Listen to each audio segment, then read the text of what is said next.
История начинается с путешествия Дариэля, которое начинается с того момента, когда его вызывает Башваза, новый король сверкающего огня и приемный брат Дариэля. В присутствии других правителей он увольняется из армии короля демонов. Однако поначалу Дариэль считает, что его освободили от должности помощника. Другие короли оскорбляют его способности к пониманию, прежде чем прямо сообщить ему об увольнении из армии. Дариэль, который уже находится на самом низком уровне в армии, выделяется тем, что ему разрешено тесно помогать королям, несмотря на его многочисленные недостатки, включая неспособность использовать магию. Башваза демонстрирует свои превосходные навыки владения магией огня, но Дариэль протестует, ссылаясь на миссию, данную ему бывшим королем, который также является их отцом. Башваза игнорирует просьбу Дариэля и выпускает огненный заряд. Становится ясно, что в новом режиме короля демонов нет места тем, у кого нет магических способностей. Когда Дариэль покидает штаб-квартиру, один из его командиров насмехается над ним за его слабость. Он уходит, размышляя о своем неопределенном будущем. Прослужив в армии короля демонов все свои 32 года, он задается вопросом, сможет ли он начать все заново. Его гложет голод, так как он не ел с момента своего изгнания. Измученный и расстроенный, он падает без чувств в лесу. Внимание Дариэля привлекает Марика, которая появляется из кустов. Внезапно на нее нападает гигантская серебристая обезьяна. Дариэль встает на ее защиту, несмотря на голод и отсутствие сил. Он борется в битве, и когда его ноги подкашиваются, обезьяна наносит сокрушительный удар. Рядом с разбросанными вещами Марики он замечает кинжал. Сначала колеблясь, решает использовать его и умудряется победить обезьяну. Дариэль признается, что он подражал герою, которого однажды видел, и удивлен, что это сработало. Когда он вытирает кровь с лица, Марика благодарит его за то, что он спас ее, сравнивая его с легендарным героем. Это сбивает Дариэля с толку, так как демоны обычно не воспринимаются как герои. Марика приглашает Дариэля в свою деревню, чтобы выразить свою благодарность и угостить его едой. Голодный и нерешительный, Дариэль соглашается. Он знакомится с родителями Марики и решает действовать осторожно, понимая, что находится на вражеской территории. Марика предлагает ему комнату в их доме, и тепло ее семьи трогает его. Дариэль делится своей ситуацией с семьей Марики, объясняя, что он потерял работу в армии короля демонов и теперь бездомный. Мать Марики тронута до слез и настаивает, чтобы он остался в их деревне. Дариэль соглашается остаться, несмотря на противоречивые чувства по поводу того, что он демон. На следующий день отец Марики, Энбул, который также является старостой деревни, предлагает Дариэлю работу искателя приключений. Дариэль соглашается, и Энбул объясняет, что искатели приключений регистрируются в гильдии и им поручено побеждать монстров и собирать ресурсы. Дариэль симулирует травму, чтобы избежать ритуала гильдии, который предназначен исключительно для людей. Марика помогает ему в этом ритуале, и Дариэль удивляется, когда обнаруживает, что обладает уникальными способностями к ауре. Энбул проверяет способность Дариэля к различным видам применения ауры, таким как рубящий удар, укус, удар и блок. Дариэль преуспевает во всех из них, производя впечатление на всех. Энбул предлагает Дариэлю вступить в центральную гильдию, престижную организацию, и предлагает написать ему рекомендательное письмо. Однако Дариэль замечает печаль Марики при мысли о его отъезде и решает остаться в деревне. Энбил представляет Дариэля как нового члена деревни искателя приключений. Хотя некоторые жители деревни поначалу настороженно относятся к чужаку, вежливость Дариэля покоряет их. Гишида, коллега-авантюрист, бросает вызов способностям Дариэля из-за его низкого ранга. Энбил вмешивается и призывает к терпению. Дариэль получает задание собрать травы и получает предупреждение о свирепом звере, которого он ранее победил и которого Гашида не мог победить в течение нескольких недель. Шокирующий поворот заключается в том, что зверь, о котором идет речь, это та же самая обезьяна, с которой Дариэль столкнулся ранее. Шеф полиции Энбул получает отчет, подтверждающий успешное уничтожение монстра обезьяны Дариэлем. Он отмечает контракт как выполненный и отчитывает Гешиту за его слабость, которая косвенно позволила Дариэлю совершить этот подвиг. Энбил поручает Гешите поблагодарить Дариэля за его помощь, что Гешита делает неохотно, хотя и с видимым разочарованием. Дариэль понимает, что этот инцидент может вызвать трение между ним и Гитой. Затем он заключает новый контракт на охоту на мелких монстров. Гита издевается над ним за то, что он согласился на такие низкоуровневые задания, и даже оскорбляет его как старого рекрута перед уходом. Перед тем, как покинуть зал гильдии, Дариэль сообщает шефу Энбулу о своем уходе. Однако Энбул ненадолго останавливает его, беря за руку и активируя его ранг. К удивлению Дариэля, он получает звание авантюриста Ди-ранга в награду за победу над обезьяной и защиту деревни. Перебивает его Марика, благодаря Дариэля за то, что он ее дождался. Когда Дариэль и Марика отправляются на поиски, он выражает беспокойство за ее безопасность за пределами деревни. Марика успокаивает его, объясняя, что жители деревни тоже рискуют отправиться в лес,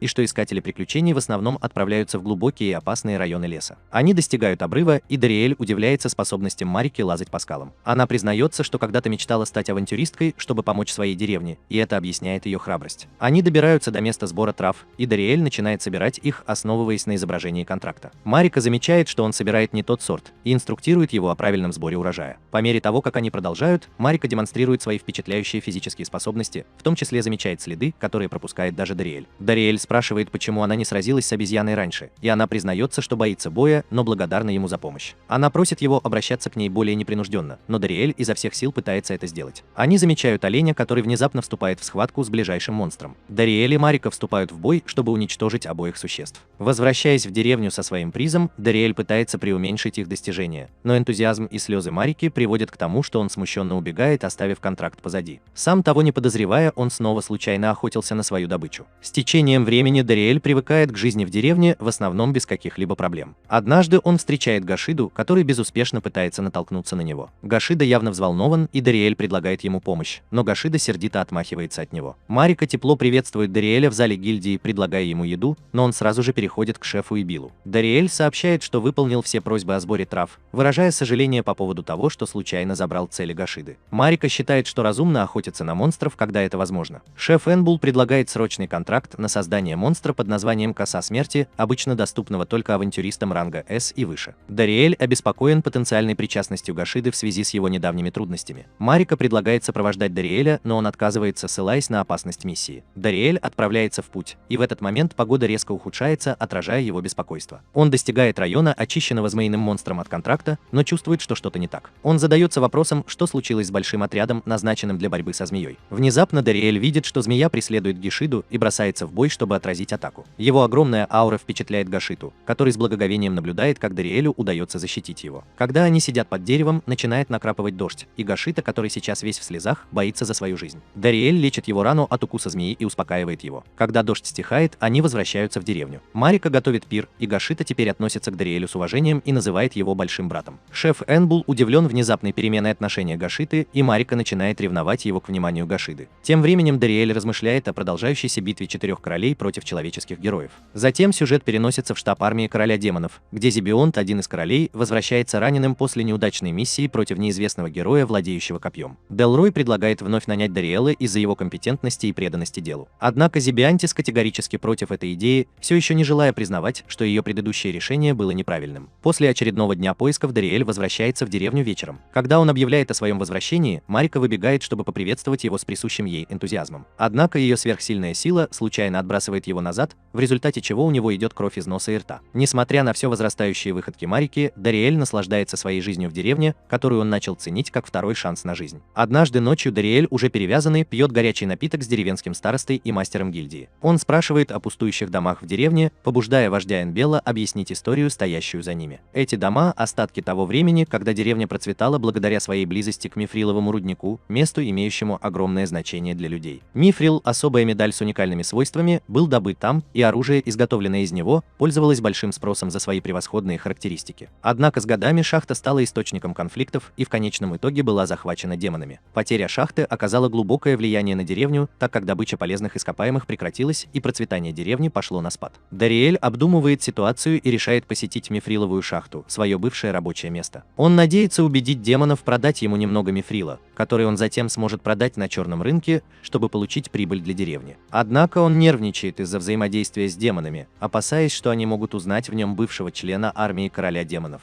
Подойдя ко входу в шахту, он замечает несколько пустых деревянных ящиков и использует один из них, чтобы замаскироваться, когда проникает в шахту. По мере дальнейшего исследования он понимает, что вокруг никого нет. Он сбрасывает свою маскировку и открыто входит в шахту. Вскоре он удивляется, когда из темноты начинает появляться армия существ в капюшонах с разноцветными глазами, известных как молоточки. Молоточки взволнованно приветствуют Дариэля по имени, показывая, что помнят его еще с тех времен, когда он был их боссом. Дариэль узнает, что этим существам было приказано собрать в 4 раза больше мифрила, чем когда он был главным. Приказ поступил от кого-то очень высокого, и вскоре Дариэль приходит к выводу, что это был его приемный брат Башваза. Стучащие выразили свою любовь к Дариэлю и рассказали о хороших временах, когда он относился к ним с уважением и заботой. Они рассказали, что последней группе солдат, назначенных на шахту, было приказано уйти, оставив стучащих беззащитными. Их воспоминания прерываются, когда на шахту прибывают новые солдаты. Дариэль начинает беспокоиться за колотушек, так как они не являются бойцами. Солдаты начинают произносить заклинания, и Дариэль решает вмешаться, чтобы защитить колотушек. Он использует несмертельные методы, надеясь избежать причинения вреда своим бывшим товарищам. Стучащие напоминают о законах армии короля демонов, которые запрещают убивать мирных жителей. Речь Дариэля начинает доходить до солдат, которые в конце концов отступают. Однако Дариэль чувствует странный запах в воздухе. Становится очевидным, что солдаты используют какую-то магию, чтобы опознать его. Ситуация обостряется по мере того, как солдаты используют различные стихийные заклинания. Дариэлю удается противостоять их усилиям, и он продолжает защищать колотушек. В конце концов он сталкивается с новым командиром, который не принадлежит к армии короля демонов.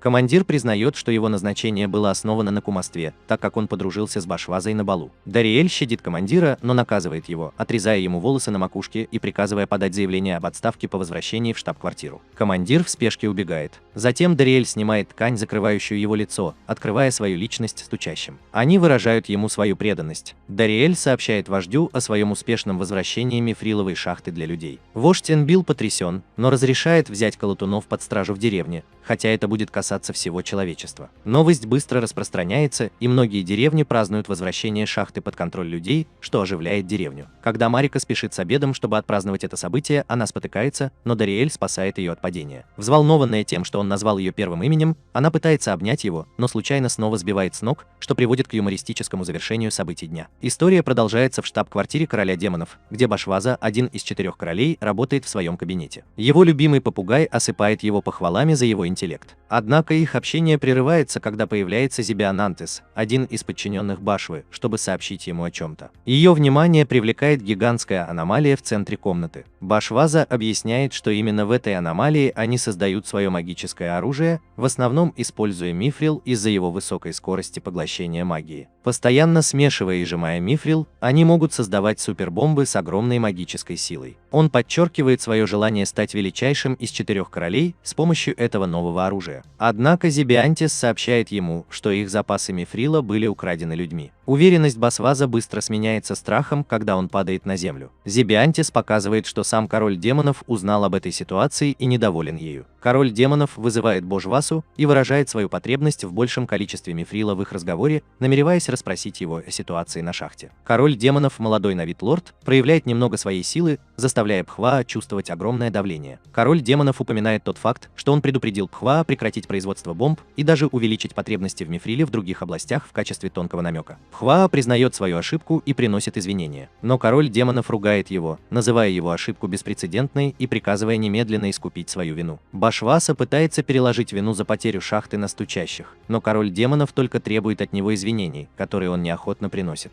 Король демонов также указывает, что если бы Дариэль, приемный брат Башвы, был там, они бы не потеряли шахту, подчеркивая компетентность, ум и доброе сердце Дариэля. Воспоминание показывает образцовую работу Дариэля и его популярность среди демонов, в то время как Башваза обижался на него с самого начала. Тени. Мысль о Дариэле так сильно злит Башвазу, что он скрежещет зубами. Король демонов увольняет Башвазу, приказывая ему поразмыслить над своей ошибкой дома. Уходя, Башваза вспоминает, как его босс дважды назвал его тупицей, и это приводит его в бешенство. Что еще больше его злит, так это то, что король демонов признал вклад Дариэля. Башваза выпускает гигантский огненный заряд, вызывающий видимый взрыв. Тем временем в деревне Тхи-Разум возвращается под контроль человека, что привело к процветанию общины. Дариэль и Марика сидят под деревом, наблюдая за взаимодействием между старыми и новыми жителями. Марика выражает свое желание передать эту теплоту их будущим детям, намекая на свои чувства к Дариэлю. Несмотря на первоначальное замешательство, Дариэль понимает ее намерения, и они разделяют момент взаимопонимания. Однако их разговор прерывается суматохой на деревенской площади. Дариэль приближается к месту суматохи и обнаруживает своего коллегу по гильдии Ишиду, который ссорится с искателями приключений из Кэмпбелл-Сити. Фитбитан, лидер городской партии Кэмпбелл-Сити, сомневается в участии Дариэля и Ишиды в восстановлении разума демонов, сомневаясь в их способностях. Дариэль сохраняет самообладание, несмотря на высокомерие Фитбитана, сообщает ему об их успехе, преуменьшая его как удачу. Это только раздражает Фитбитана, но ситуация принимает неожиданный оборот, когда Дариэль упоминает об их неудаче в борьбе со змеиным монстром в Кэмпбелл-Сити. Толпа начинает выражать поддержку Дариэлю, заставляя группу Фитбитана отступить. Фитбитан узнает, что именно Дариэль победил змею, и толпа выставляет его на показ, предполагая, что он обладает силой авантюриста ранга А. Фитбитан остается недовольным и разочарованным. Позже тем же вечером вождь Энбул устраивает банкет, чтобы отпраздновать новообретенный успех деревни. Марика случайно слышит, как Гашита говорит о неуважительном поведении Фитбатана ранее. Это злит ее, и она готовится противостоять Фитбатану. Дариэль и Билл пытаются успокоить ее. Марика случайно называет Дариэля своим мужем, что приводит ее в замешательство. Дариэль объясняет ошибку, но Энбил игриво подразнивает Дариэля, предлагая им пожениться. На следующий день мистер Бестфред, член центральной гильдии, обращается к Дариэлю за помощью в переговорах с нокерами. Прошлые связи Дариэля с нокерами позволяют ему помочь установить доверительные отношения между ними и гильдией. После успешного посредничества Дариэль предлагает заключить сделку между демонами и людьми, включающую продажу мифрила демонам. Фитбитан и его группа, охраняющие шахту, возражают, но их решение отклоняется. Дариэль и Лизет, бывшая соратница короля демонов, встречаются наедине. Лизет Лизет пытается убедить Дариэля вернуться в армию, но Дариэль отказывается, ссылаясь на свою новообретенную преданность деревне, которая приняла его. Лизет сообщает, что леди дроидов, одна из 4 королей, также хочет, чтобы Дариэль вернулся. Дариэль отказывается и подчеркивает свою приверженность человечеству. Последняя попытка Лизет захватить Дариэля терпит неудачу, когда Дариэль легко освобождается от своего заклинания на водной основе. После завершения переговоров Дариэль и мистер Бест Фред встречаются с Фитбитоном, чтобы предложить ему обмен мифрилом, что шокирует Фитботана. Бест Фред соглашается на сделку, и несмотря на возражения Фитботана, торговля начинается. Позже Дариэль и Лизет обсудят важность благополучия как людей, так и демонов. Дариэль надеется на будущее, в котором оба вида смогут мирно сосуществовать. История продолжается тем, что Дариэль получает приказ от Центральной гильдии возродить старую литейную мастерскую в деревне для обработки мифрила. После некоторых поисков он находит литейную мастерскую, но слышит шум, доносящийся изнутри, где должно было быть пусто. Фитбитон из деревни Кэмпбелл взял под свой контроль литейный цех вместе с кузнецом из своей деревни. Фитбитон одаривает Дариэля фальшивой улыбкой и снисходительно благодарит его за то, что он пришел. Он утверждает, что у них все под контролем, утверждая, что жителям деревни не хватает специалистов для кузнечного дела. Дариэль пытается объяснить, что его послал лучший друг Фред, но Фитбитон отмахивается от него, приказывая идти домой и готовить ужин. Не имея другого выбора, Дариэль возвращается в Энбул, чтобы доложить о ситуации. Энбул указывает, что мифриловая шахта имеет решающее значение для людей, и потеря права обеспечивать безопасность вокруг шахты, возможно, разозлила деревню Кэмпбелл. Дариэль винит себя в сложившейся ситуации. Марика бросается к Дариэлю, прося его о помощи. Она жалуется на старика, который доставляет неприятности в деревне. Беспокоясь за ее безопасность, Дариэль спешит вместе с ней на место происшествия. Они находят старика лицом вниз в каких-то помидорах, и Дариэль сначала думает, что это место преступления. Однако старик просыпается, съедает помидор и отмахивается от ситуации как от незначительной проблемы. Дариэль ругает пожилого человека за его действия, тем самым привлекая его внимание. Старик начинает дразнить и поджаривать Дариэля, называя его шарлатаном-авантюристом. Марика пытается напасть на старика, но Дариэль удерживает ее. Однако комментарии Марики о силе Дариэля вызывают интерес у старика. Старик называет себя мифриловым кузнецом и выражает желание открыть магазин в деревне. Он упоминает, что слышал, будто мифрил можно снова выковать в деревне. Попытка Дариэля установить личность кузнеца с помощью наковальни оказалась безрезультатной. Чтобы решить эту проблему, старик вручил официальную повестку из Центральной гильдии. Затем Дариэль обратилась к Анвилу за информацией, но тот не уверен. Старик отвел их в литейный цех и умолял Фитботона разрешить им доступ к нему. Фитботон сначала сопротивлялся, но в конце концов уступил им угол литейного цеха. Внутри литейного цеха старик изучает мифрил, вспоминая старые добрые времена. Он замечает груду редких материалов и бросается туда, чтобы исследовать их. Он также замечает расстроенного кузнеца и ругает его как дилетанта. Затем он показывает, как правильно обращаться с мифрилом в кузнице, подчеркивая важность температуры и давления. Дариэль наблюдает, как мастер-кузнец выковывает клинок из мифрила,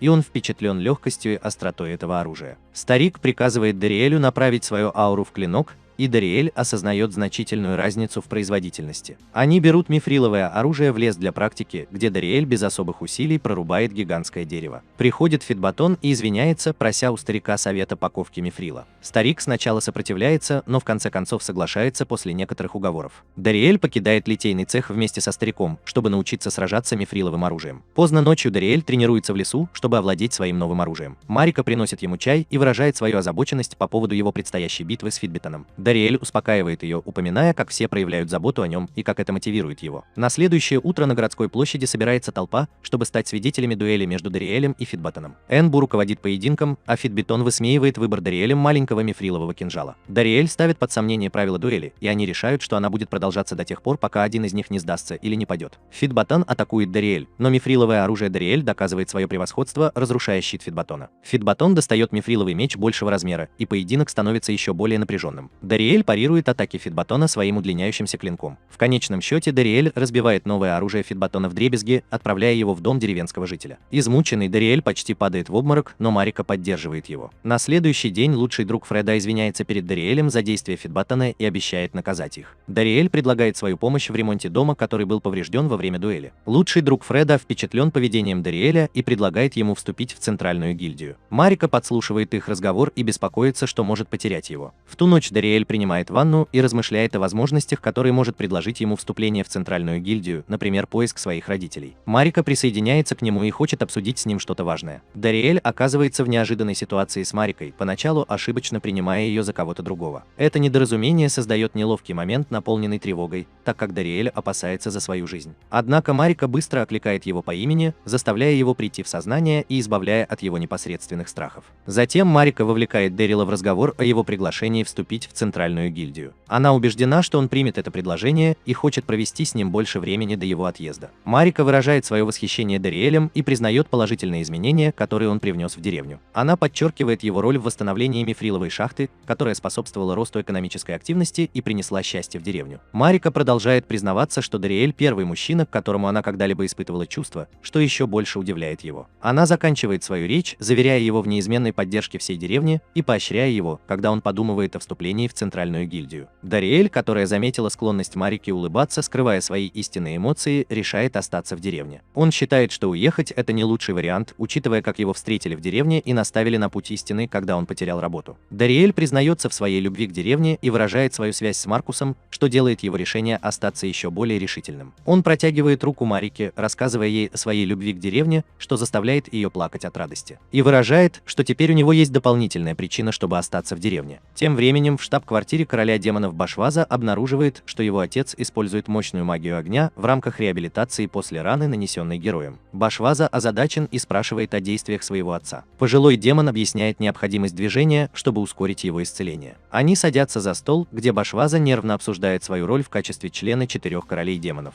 Его отец, известный как Старожил, доволен его успехами и спрашивает, слушал ли он Дариэля. Башваза, не решаясь признать, что он уволил Дариэля, лжет и утверждает, что следовал советам Дариэля. Старожил напоминает своему сыну, что его выбор в качестве преемника был неожиданным, учитывая, что изначально ожидалось, что Дариэль станет его преемником. Старожил вспоминает о своем решении передать свое состояние Бошу Васе из-за значительного влияния Дариэля на его жизнь. Он спрашивает о текущем статусе Дариэля и о том, доставлял ли он неприятности в качестве своего помощника. Башваза, на мгновение встревоженный, уверяет своего отца, что все идет гладко и что Дариэль превосходно справляется со своей ролью. Он советует отцу сосредоточиться на своем выздоровлении. Старожил посмеивается над обманом своего сына, прежде чем резко перевернуть стол. Шокированная реакция Башвазы забавляет его отца, который следующим ударом отправляет Башвазу через стену на балкон. Щека Башвазы мгновенно распухает от удара. Его отец рассказывает, что многочисленные демоны приближались к нему, прося его вмешательства, чтобы простить грехи членов их семьи после того, как они были уволены как Дариэль, ваша помощь. Старожил сбит с толку решением Башва отпустить Дариэля, которого он считает бесценным сокровищем. Башва скрипит зубами от отчаяния, когда его отец приказывает ему вернуть Дариэля и молить о пощаде, единственный способ сохранить свое положение одного из 4 королей. Башва гневно отвергает идею полагаться на Дариэля и высвобождает свои огненные способности. На следующее утро мать Марики удивлена тем, что ее дочь не характерно для нее проспала. Она решает провести расследование и приходит в шок, обнаружив Марику в компании друзей. Позже Марика извиняется за то, что пропустила завтрак. Дариэль прибывает, но поскользнулся и упал с лестницы, выглядя измученным. Во время завтрака Энбел замечает усталость Дариэля и советует ему в следующий раз не проводить слишком много времени в сауне. Несмотря на эти события, мать Дариэля и Марики рада, что он не раскрыл их секрет. С течением дня Дариэль чувствует себя все более неуютно рядом с Энбулом, не подозревая об отношениях между Марикой и Энбулом. Мать Марики, чувствуя, что что-то не так, игриво советует Дариэль лучше ладить с Марикой. Дариэль подумывает о том, чтобы признаться во всем родителям Марики и, возможно, сделать ей предложение. Однако его размышления прерываются, когда Энб звонит ему, держа в руках топор. Дариэль боится, что Энб узнала о его отношениях с Марикой и пришла, чтобы противостоять ему. Энб приглашает Дариэля в свой офис и обсуждает их старение и необходимость того, чтобы следующее поколение взяло на себя руководство. Дариэль считает, что ему нужно признаться,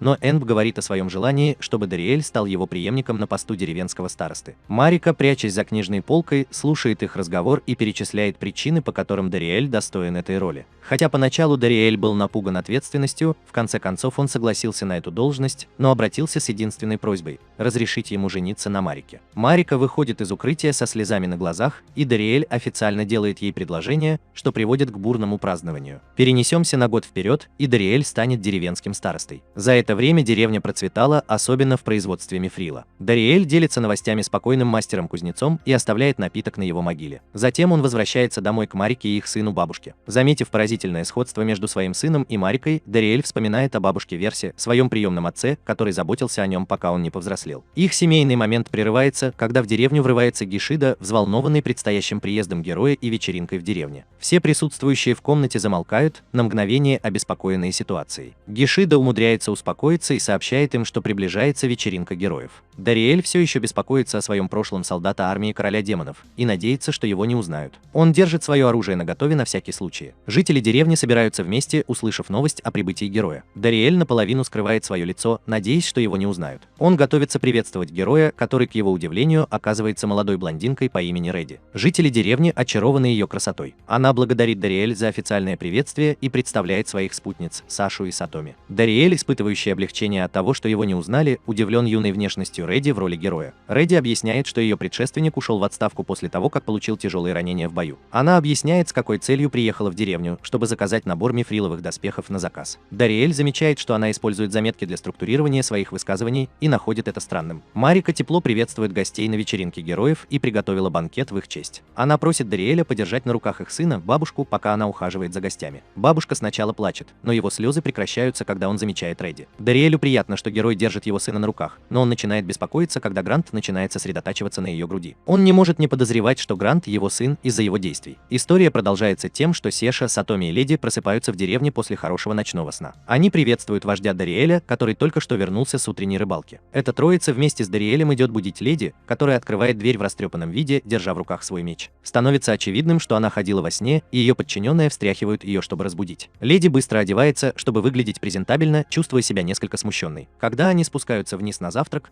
Леди сообщает Дариэлю о двух своих целях приезда в деревню. Одна из ее целей – раздобыть мифриловое оружие и доспехи, и она надеется увидеть их прямо сейчас. Присутствующий при этом Эмбл упоминает, что нынешний герой впервые увидит мифрил, поэтому он доверяет Дариэлю провести хорошую экскурсию. Дариэль ведет Леди и ее спутников в литейный цех, единственную кузницу в мире, способную обрабатывать мифрил. Леди и ее спутники в восторге от великолепия рабочего пространства и уникальных свойств мифрила при его выплавке. Дариэль объясняет, что мифрил обладает высокой проницаемостью для ауры, что делает его особенным. Он протягивает Сатоми мифриловый меч, чтобы она попробовала его, и она поражена ощущениями, которые он вызывает. Леди также взволнована реакцией Сатоми. Леди интересуется процессом заказа мифриловых изделий, и Дариэль представляет Сакаи, мастера кузницы и ученика кузнеца. Сакаи приветствует Сишу как героя, но недоразумение быстро исправляется, и Леди оказывается в центре внимания. Сакаи использует мастерскую технику для определения ее принадлежности к оружию, правильно идентифицируя ее как пользователя типа слэш. Затем Леди переходит к своей второй цели, которая заключается в том, чтобы завербовать четвертого члена своей группы. Она долгое время безуспешно искала подходящего кандидата. Гашида слышит ее беспокойство и добровольно соглашается помочь. Несколько дней спустя Гашида организует турнир по отбору партий героев,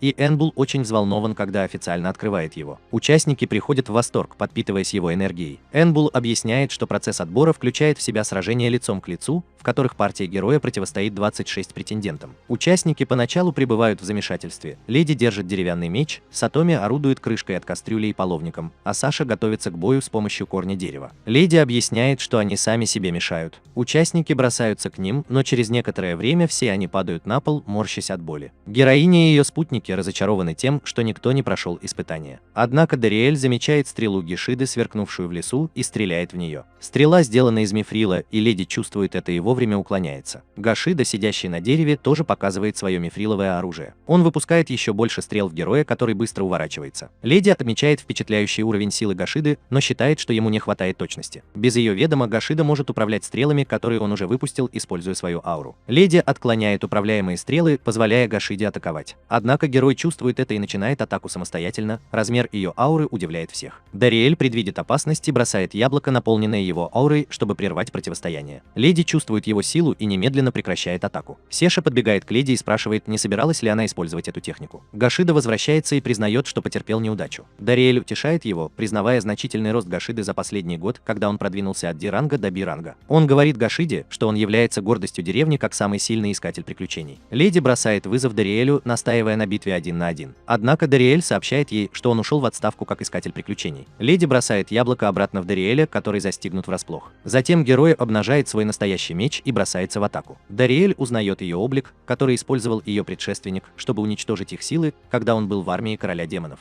Леди выпускает атаку, но Дариэль имитирует ее, чтобы успешно нейтрализовать ее удар. Леди поражена силой Дариэля и умоляет его стать последним членом их отряда, так как именно его они так долго искали. Однако Дариэль отказывается от этого предложения, желание, объясняя, что хочет наблюдать, как растет его сын, и заботиться о различных задачах по всей деревне. Леди давит на него по другим причинам, но Дариэль твердо стоит на своем, перечисляя мирские задачи и свои обязанности как главы деревни. В тот вечер Дариэль проводит время со своим сыном, но леди и ее спутники возвращаются, чтобы убедить его присоединиться к ним. Он объясняет, что хочет быть рядом со своей семьей и всей деревней. Когда Марика приносит ужин, разговор подходит к концу, и Дариэль размышляет о своем желании защитить как жителей деревни, так и своих товарищей по армии короля демонов. На следующий день Дариэль начинает свою повседневную рутину, не подозревая, что леди и Сатоми решили тайно следовать за ним, прячась в деревянных ящиках. Они наблюдают за тем, как Дариэль общается с жителями деревни, помогает Ками Сакаи и выполняет различные задания по деревне. Они становятся свидетелями благодарности жителей деревни к Дариэлю за все, что он делает. В тот вечер Сатоми размышляла о том, как люди используют разные шкалы для определения того, что важно. Леди замечает, что Дариэль ценит то, что считает важным. Позже леди встречается с Дариэлем возле водопада, чтобы обсудить способность, которую он использовал, чтобы свести на нет ее атаку. Она с удивлением узнает, что Дариэль подражал ее технике и не знала ее значения. Она назначает его своим учителем и верит, что его сильное сердце позволяет ему увидеть реальность ситуации. Тем временем в замке короля демонов генерал Делрой выражает сожаление по поводу того, что они не могут найти своего бывшего помощника. Однако Зебионт, который наблюдал за Дариэлем, счастлив, что наконец-то нашел его в деревне. Нанеси визит вождю Дариэлю в расслабляющую атмосфере деревни. Пока они играют с бабушкой, Лизет замечает, как ребенок похож на своего отца. Однако Дариэль считает, что бабушка больше похожа на его мать. Он удивлен тем, как Лизет умеет обращаться с детьми. Разговор переходит на то, где находится вечеринка героя. Дариэль рассказывает, что они сейчас в соседнем городе, покупают пижамы и какое-то время все будет в порядке. Он также замечает, что Лизет была повышена до должности специального посланника, что соответствует рангу 4 королей армии короля демонов.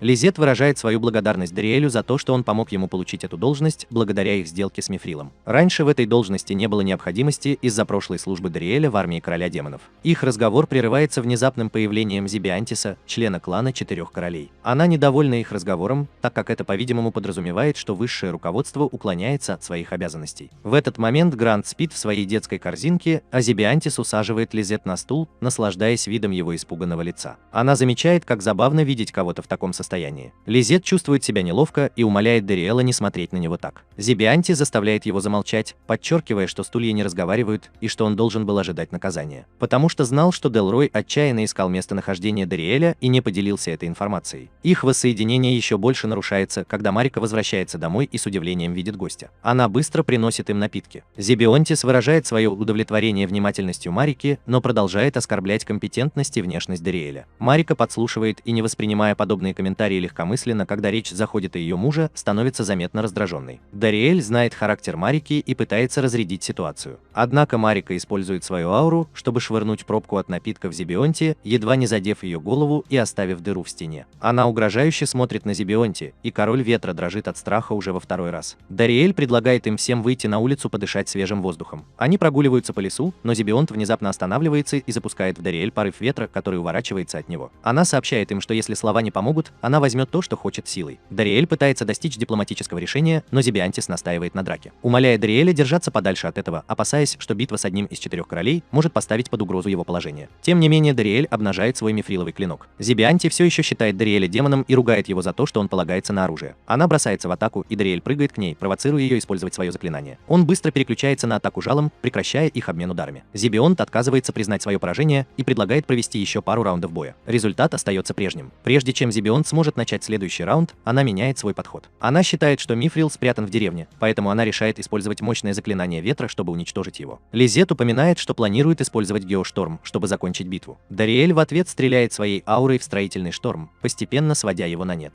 Зебионта свободно падает с неба, и Дариэль быстро бросается, чтобы поймать ее. Лизет помогает им, смягчая падение заклинанием воды. Однако во время спуска Дариэль случайно хватает одно из нижнего белья Зебионта, что приводит ее в замешательство. Она обещает рассказать об этом Марике позже. Дариэль предлагает составить контракт на извинения, который предоставит Зебионту немного мифрила. Он показывает ей прайс-лист, но она жалуется на высокие цены. Они согласны с условиями, и Дариэль просит Зебионта сохранить ее открытие в тайне. Она соглашается, впечатленная свойствами его мифрила мифрилового оружия и просит создать такое же оружие. Дариэль объясняет, что точная копия невозможна, но направляет ее в литейный цех. На следующий день все собираются на месте встречи для дуэли между Зебиантесом и Леди. Оба бойца получили мифриловое оружие, созданное в течение ночи. Они демонстрируют улучшения, которые мифриловое оружие внесло в их боевые способности во время столкновений. Марика и бабушка присоединяются к ним и готовят ранний обед для вождя. Они хотят знать, кто победит, но Дариэль считает, что у них равные шансы. Во время дуэли Леди использует свои ножны, чтобы помочь ей атаковать, когда ее меч отлетает в сторону. Зебиантес наносит ответный удар, и оба бойца выкладываются по полной. Воздействие окружающей среды от их атак сокрушает барьер Сатоми. Однако Дариэль воздвигает барьер, демонстрируя, что он научился этому навыку, наблюдая за Леди. Бабушка просыпается и становится свидетелем дуэли, но он быстро оказывается в опасности, когда отскакивает к осыпающемуся утесу. Дариэль спешит спасти его, а Леди и Зебионт работают вместе, чтобы предотвратить катастрофу. Семья из 3 человек благодарно обнимает друг друга, зная, что они предотвратили несчастный случай. Зебионт и Леди решают положить конец своей дуэли, обретая некоторую признательность и понимание друг к другу. Дариэль наблюдает, как они планируют вместе принять ванну. Марика отмечает, что мечта Дариэля о сосуществовании людей и демонов стала еще на один шаг ближе. Они вместе обедают, чтобы отпраздновать эти новообретенные отношения, и что он считается самым сильным демоном в армии. Зебиантес тоже начинает выглядеть обеспокоенным. Когда несколько деревенских детей приближаются к старшему герою, Дариэль ожидает неприятностей и спешит предотвратить любой вред. Однако он удивлен, когда Аарон Сил тепло общается с детьми, даже жонглируя ими. Все больше жителей деревни приходят, чтобы встретиться с легендарным героем, и за этим следует долгая встреча и приветствие. Дариэль предполагает, что Аарон Сил должно быть устал после встречи с таким количеством людей и предлагает ему горячий напиток и пончики. Бывший герой приносит извинения за то, что прервал разговор Дариэля с Зебианантисом. Дариэль представляет ее как свою знакомую и быстро пытается удержать их от чрезмерного общения. Он советует Зебионтис покинуть деревню, когда у нее появится такая возможность, и избегать использования магии, так как Айнсил может это почувствовать. Айнсил ценит этот жест, но расспрашивает Дариэль о его цели в деревне. Дариэль объясняет, что он надеется достичь мира между людьми и демонами. Айнсил рассказывает, что он пришел сюда,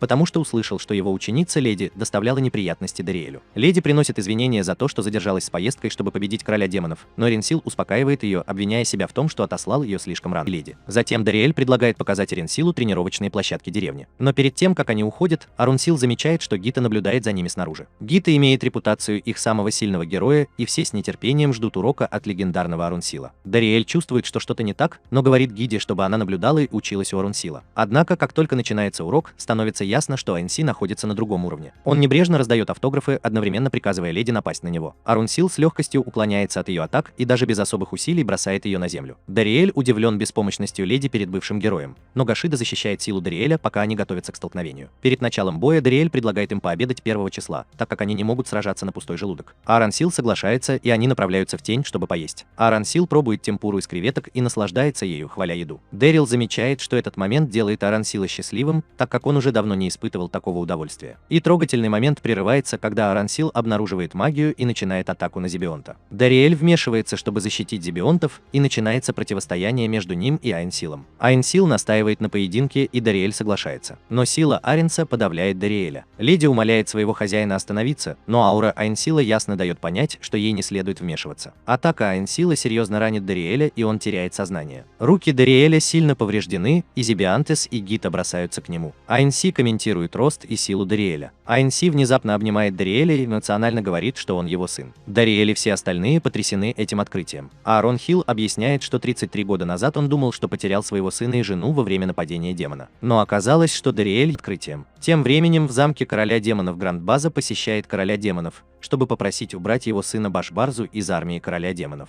Король демонов сообщает Грандбазе, что его приемный сын Дариэль поселился в деревне Лакс, и, возможно, его будет нелегко убедить уйти. «Возвращайся». Грандбаза выражает свою любовь к обоим своим сыновьям, но подчеркивает, что недавние ошибки Башбарзы не могут быть прощены. Он помнит, как усыновил Дариэля после битвы и дал ему имя. Главная забота Грандбазы заключается в том, что действия Башбарзы навлекут позор на их семью и армию короля демонов. Вернувшись в деревню Лакс, Арунсил и Грандбаза впервые встречают своего сына и приемного сына после того, как Дариэль рассказал им о своем происхождении. История продолжается тем, что Дариэль стоит между своим приемным отцом Грандбазой и его биологическим отцом Аароном Силом, оба из которых являются готовы вступить в бой. Аарон Сил держит свой посох наготове и спрашивает, почему здесь присутствует Грандбаза. Однако тут вмешивается Дариэль и умоляет их подождать. Дариэль объясняет, что он все еще переживает осознание того, что Аарон Сил его биологический отец. Дедушка уже некоторое время знал, что Дариэль был человеком из-за его неспособности использовать магию с самого раннего возраста, но он все равно воспитывал его как своего собственного. Дариэль выражает свою благодарность дедушке за его поддержку и упоминает, что ему никогда не везло из-за того, что у него не было биологических родителей. Дедушка Дедушка, в свою очередь, говорит Дариэлю, что он дал ему нечто незаменимое, и что именно благодаря Дариэлю он заставил леди стать сильнее. Он считает Дариэля своей гордостью и сокровищем. Ареналь теряет бдительность, услышав этот обмен репликами, и Дариэль и Гран-База обмениваются эмоциональными объятиями. Аренсил переполняется гневом, обвиняя себя в том, что позволил Дариэлю сблизиться с Гран-Базой, в то время как сам был поглощен ненавистью и жаждой мести. Он задается вопросом, как он может жить с этой ненавистью в своем сердце, когда у него все еще есть живой сын. Гран-База выходит вперед и предлагает взять на себя ответственность за проступок своего коллеги. Признавая, что уничтожение семьи Аарона Тюленя водным королем было отвратительным актом, он предлагает им забыть о своих разногласиях и свести счеты с помощью битвы. Прежде чем битва может начаться, вмешивается Марика, жена Дариэля. Она бросает воду между двумя старыми героями, охлаждая их пыл. Она умоляет их избегать ссор и не демонстрировать такое уродство перед своим внуком. Аренсил и Гран-База тронуты словами Марики и начинают играть со своим внуком. Дариэль наблюдает, как два легендарных героя объединяются из-за своей общей родословной и внука. Ситуация проясняется, и оба отца решают провести время со своим внуком. Тем временем в штаб-квартире короля демонов Башбарса узнает, что его отец обратился к королю демонов с просьбой об увольнении. Ошибки и неудачи Башбарзы подорвали доверие к армии, и даже горожане потеряли веру в них. Башбарза полон решимости восстановить свой статус, раскрыв секретную технику, позволяющую победить героя. Однако его попытки установить господство над слугами терпят неудачу, так как они отказываются служить ему. Башбарза уходит, поклявшись, что заставит всех пожалеть о том, что они его недооценили. Вернувшись в деревню Люкс, Аренсил и Гран-База наслаждаются общением со своим внуком, подразнивая Дариэля и обсуждая его черты характера. Дариэль с беспокойством наблюдает, как они позитивно взаимодействуют, а позже помогает ему с уборкой. Марика настаивает на том, что сама позаботится об этом, и отводит Дариэля наверх, чтобы он занялся своими ранами. Марика комментирует доброту Дариэля и его умение решать проблемы. Она советует ему съесть специальный десерт, который она приготовила для него, прежде чем принимать лекарства. Дариэль борется с десертом, и Зебиантис ловит его. Она неправильно истолковывает предыдущее замечание Марики как признание в любви от Дариэля и уходит, сказав, что подумает над своим ответом. На следующий день леди умоляет своего учителя Аренсила продолжить ее обучение. Аренсил объясняет, что победа над королем демонов имеет политические мотивы и что существует план развития человечества. Он предполагает, что леди может отказаться от поисков, если захочет, но она решает продолжить и найти свои собственные ответы. Дариэль испытывает облегчение от того, что леди ищет свой собственный путь, а не слепо следует пропаганде. Их разговор прерывается, когда в панике прибывает Ишида и сообщает им, что мифриловая шахта подвергается нападению монстра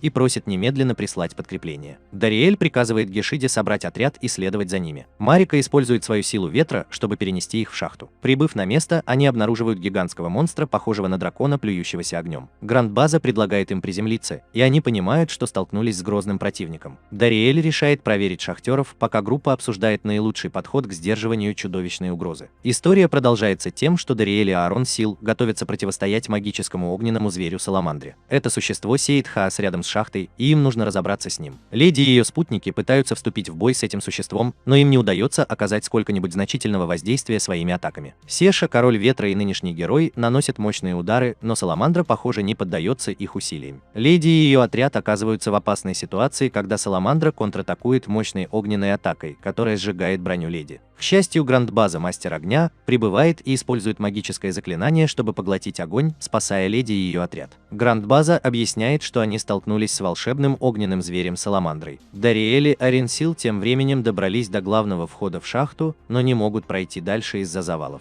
Однако Саламандра замечает их присутствие. Дариэль и Аренсил решают сразиться с Саламандрой вместе, активируя свои ауры и одновременно проводя атаку ауробластом. Объединенная сила отца и сына создает драконов-близнецов, которые поражают Саламандру, заставляя существо рухнуть вниз. Когда Саламандра на мгновение подчиняется, Дариэль приближается к ней, и между ними возникает уникальный момент взаимопонимания. Дариэлю удается успокоить существо, и оно отступает, оставляя группу в благоговейном страхе. Остальные присоединяются к Дариэлю, и Ксебианти предполагает, что они стали победителями, потому что Саламандра отступила. Однако леди отмечает, что она почувствовала ненависть, исходящую от этого существа. Дариэль, с другой стороны, испытала чувство ностальгии. Гран-База рассказывает Дариэлю о проклятиях и опасном пути, по которому идет его сводный брат Башваза. Башваза планирует использовать проклятия, чтобы сеять хаос и причинять вред героям и всем, кто связан с ними. Дариэль собирает жителей деревни и готовится к эвакуации под руководством Энбула. Перед отъездом он благодарит Марику за перчатку, которую она сделала для него, и дарит ей их обручальное кольцо в качестве защитного амулета. Дариэль и его команда поддержки ждут у входа в деревню. деревню, где в конце концов сталкиваются с Башвазой, который контролирует Саламандру. Пхваза создает миниатюрного сына, чтобы лучше рассмотреть Дариэля. Грандбаза распознает это заклинание как магию уничтожения, которая связана с ним. Он задается вопросом, так ли силен Башваза, как его отец. Дариэль пытается урезонить Башваа, но последнего больше интересует тот факт, что Дариэль женат. Башва саркастически поздравляет его и раскрывает свой план по уничтожению жены Дариэля и сожжению деревни. Дариэль осознает серьезность ситуации и эвакуирует жителей деревни, зная, что Башваза представляет серьезную угрозу. Башваа начинает битву, и Дариэль сражается со своим сводным братом. Дариэль использует свой клинок как хлыст, а Зебионт помогает ему сдерживать Саламандру. Дариэль пытается урезонить Башваа, который раскрывает свое желание стать сильнейшим, победив всех. Дариэль обещает остановить его, и они вступают в жестокую битву. Мысли Дариэля обращаются к деревне и людям, которые ему не безразличны, когда он выпускает мощный взрыв ауры. Однако Башваза использует силу проклятий, превращаясь в чудовищную форму. История продолжается тем, что Сатурн воздвигает пятислойный барьер над Саламандрой, чтобы предотвратить ее атаку с неба. Гашида выпускает в магического зверя заряженную стрелу и продолжает атаку, создавая связь для удара молнии. Отставной Эренсил присоединяется к битве, и в первый раз его аура становится золотой вместо обычной красной, что означает его эмоциональную трансформацию. Арунсил наносит Саламандре мощный апперкот, после чего Грандбаза применяет разрушительное огненное заклинание, которое выводит существо из строя. Однако Дарио в шоке наблюдает, как Башваза трансформируется в следующую стадию заклинания, открывая свою чудовищную форму. Башваза атакует Дарио мощным ударом, но вождю удается блокировать его. Они вступают в ожесточенную схватку, в которой Башваза использует опасные огненные заклинания. Дарио умоляет Башваа прекратить драку и пытается урезонить его, но Башваа не заинтересован в примирении. При неожиданном повороте событий Дарио показывает Башваа свое собственное прошлое и ту боль, которую он пережил, будучи чужаком в их семье. Маска Башваа начинает трескаться, когда он сожалеет, что не принял Дарио как своего старшего брата. Он тянется к Дарио, но боль ведьмы останавливает его. Саламандра начинает оживать и вызывает замешательство среди команды, занимающейся магическим зверем. Однако Пхва удается на мгновение восстановить контроль, слившись с Саламандрой. Появляется Дарио, и с помощью Зебиантиса они разрывают связь между Пхва и волшебным зверем, попутно уничтожая Саламандру.